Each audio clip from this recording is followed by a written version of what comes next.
You ask Tiger to calculate.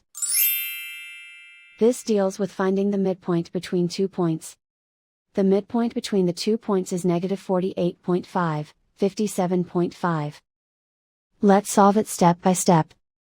Plot the 2 points and calculate the midpoint using the formula. The coordinates of point 1 are, x1 equals negative 1, y1 equals 79. The coordinates of point 2 are, x2 equals negative 96, y2 equals 36. PM represents the midpoint of the 2 points.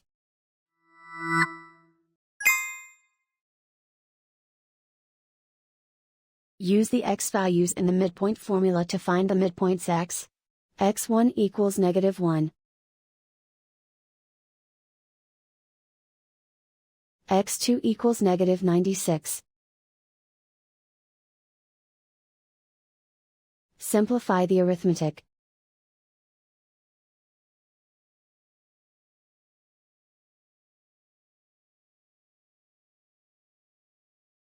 Use the y values in the midpoint formula to find the midpoints y. y1 equals 79. y2 equals 36.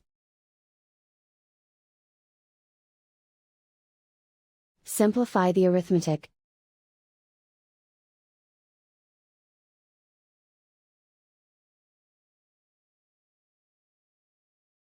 And so, the midpoint is negative 48.5, 57.5.